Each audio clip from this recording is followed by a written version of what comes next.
سرکار دو عالم صلی اللہ علیہ وسلم فرماتے ہیں روزہ کیا ہے؟ روزہ صرف صبح سے شام تک بھوکے اور پیاسے رہنے کا نام نہیں ہے. یقیناً اپنے منہ کو، اپنی زبان کو، اپنے پیٹ کو کھانے پینے اور خواہشات سے روکنا یہ فرض روزہ ہے، لیکن ساتھ ہی ساتھ اپنے کان اور اپنی زبان کو غیبت اور چغلی اور جھوٹ سے بچانا یہ روزہ ہے. اگر کوئی انسان بھوکا اور پیاسا رہتا ہے، غیبت و چغلی میں ہے اور فضول گفتگو میں ہے، جھوٹ بولتا ہے، تو فرمایا اللہ کو تیرے بھوکے پیاسے رہنے کی کوئی ضرورت نہیں ہے.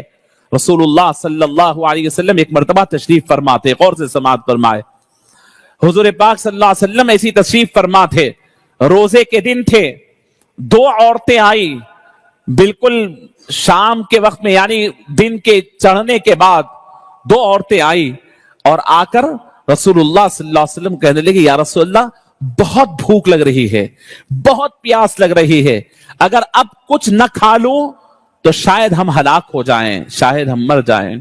اللہ کے رسول صلی اللہ علیہ وسلم نے دیکھا اور اپنے پاس سے ایک پیالہ اٹھایا اور اپنے خادم کو اپنے پاس جو تھے ان کو کہا کہ وہ دو خواتین کو، اور کہا کہ جاؤ تمہارے منہ سے اس کے اندر قے کرو. کیا کرو؟ قے کرو.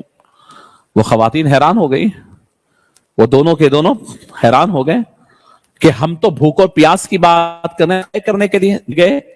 جب وہ قے کرنے لگے تو فرمایا کہ ان کے حلق سے کچے گوشت کے ٹکڑے اور خون نکلنے لگا.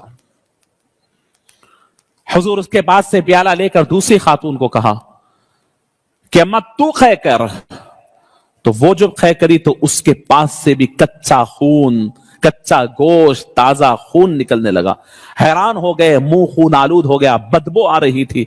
حضور پاک صلی اللہ علیہ وسلم ارشاد فرماتے ہیں یہ ہے تمہارا معاملہ، اللہ نے تمہیں روزے کا حکم دیا تو حلال چیزوں سے تو رک گئے لیکن حرام چیز کھاتے رہے.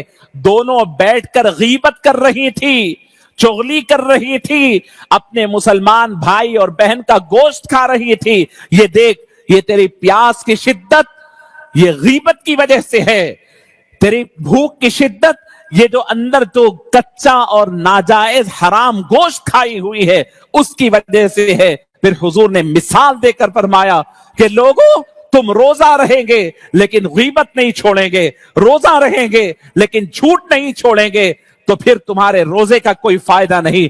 تمہارے اندر گویا کہ تم خون اور گوشت کے ٹکڑے نگل رہے ہو اور اپنے مسلمان بھائی کے گوشت کے ٹکڑے نگل رہے ہو.